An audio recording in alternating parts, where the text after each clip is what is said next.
ನಮಸ್ಕಾರ. ದೊಡ್ಡ ದೊಡ್ಡ ಕನಸುಗಳಿದ್ರೂ ಜೀವನ ಯಾಕೆ ಒಂದೇ ಕಡೆ ನಿಂತು ಹೋಗಿದೆ ಅಂತ ಎಂದಾದರೂ ಅನಿಸಿದ್ಯಾ? ಈ ಪ್ರಶ್ನೆಗೆ ಉತ್ತರ ಬೇಕು ಅಂದ್ರೆ ಈ ಶಕ್ತಿಯುತವಾದ ಕಥೆಯನ್ನ ಕೇಳಲೇಬೇಕು.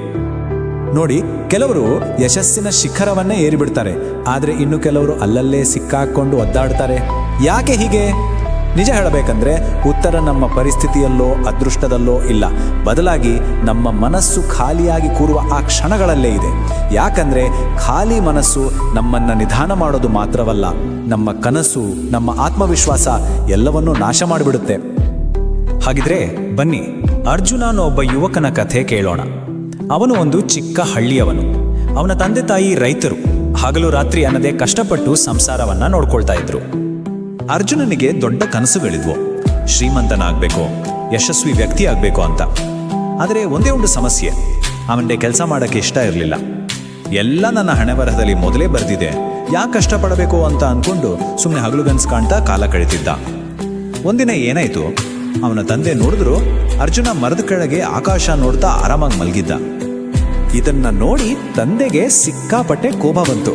ಅವ್ರು ಕೇಳಿದಾಗ, ಅರ್ಜುನ ನೋಡಿ, ನಾನೇಕೆ ಪ್ರಯತ್ನ ಮಾಡಬೇಕು ಅಪ್ಪ, ಎಲ್ಲವೂ ಹಣೆ ಬರಹದ ಆಟ, ಕಾಲ ಕಳೆದ ಹಾಗೆ ಎಲ್ಲವೂ ತಾನಾಗಿಯೇ ಸರಿ ಹೋಗುತ್ತೆ ಅಂತ ಉತ್ತರ ಕೊಟ್ಟ.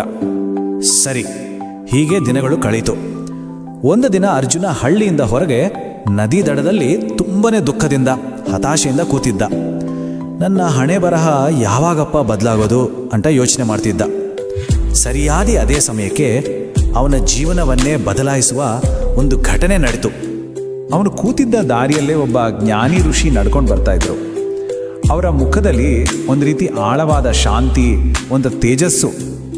ಅವರು ಅರ್ಜುನನ ದುಃಖವನ್ನು ನೋಡಿ ಅವನ ಹತ್ತಿರ ಬಂದು ತುಂಬಾನೇ ಮೃದುವಾಗಿ ಕೇಳಿದ್ರು, ಮಗು, ಯಾಕಿಷ್ಟು ದುಃಖದಲ್ಲಿ ಕೂತಿದ್ಯಾ ಅಂತ. ಅದಕ್ಕೆ ಅರ್ಜುನ, ನಾನು ಯಶಸ್ವಿ ಆಗಬೇಕು ಅಂತ ಆಸೆ ಇದೆ, ಆದರೆ ನನ್ನ ಹಣೆ ಬರಹನೇ ಸರಿ ಇಲ್ಲ ಅಂತ ಹೇಳ್ದ. ಇದನ್ನ ಕೇಳಿ ಋಷಿಗಳು ನಕ್ಕಿದ್ರು. ಸಫಲತೆ ಭಾಗ್ಯದಿಂದಲ್ಲ, ಕರ್ಮದಿಂದ ಸಿಗುತ್ತದೆ. ನೀನು ಕಲಿಯಲು ಸಿದ್ಧನಿದ್ದೀಯಾ ಅಂತ ಒಂದು ಸವಾಲನ್ನೇ ಅವನ ಮುಂದಿಟ್ರು. ಆ ಮಾತನ್ನ ಕೇಳಿ ಅರ್ಜುನನಿಗೆ ಒಂಥರ ಉತ್ಸಾಹ ಬಂತು. ತಕ್ಷಣ, ಹೌದು ಮಹಾರಾಜ್, ನಾನು ಸಿದ್ಧ ಅಂತ ಒಪ್ಕೊಂಡ. ಸರಿ, ಋಷಿಗಳು ಅರ್ಜುನನಿಗೆ ಯಶಸ್ಸಿನ ನಿಯಮಗಳನ್ನ ಕಲಿಸ್ಕೊಡೋಕೆ ಒಪ್ಕೊಂಡ್ರು.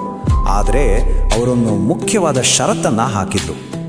ಆ ಷರತ್ತು ಏನಪ್ಪಾ ಅಂದ್ರೆ, ಮುಂದಿನ 7 ದಿನ ಅರ್ಜುನ ಋಷಿಗಳ ಜೊತೆ ಇರಬೇಕು, ಅವ್ರು ಹೇಳಿದ್ದನ್ನ ಪಾಲಿಸಬೇಕು. ಆದರೆ ಅದರಲ್ಲಿ ಎಲ್ಲಕ್ಕಿಂತ ಮುಖ್ಯವಾದ ಒಂದೇ ಒಂದು ನಿಯಮ ಇತ್ತು. ಅದು, ನೀನು ಎಂದಿಗೂ ಖಾಲಿ ಕುಳಿತುಕೊಳ್ಳಬಾರದು. ಅಂದ್ರೆ ಯಾವುದೇ ಕಾರಣಕ್ಕೂ ಸುಮ್ಮನೆ ಕೂರೋ ಹಾಗಿಲ್ಲ.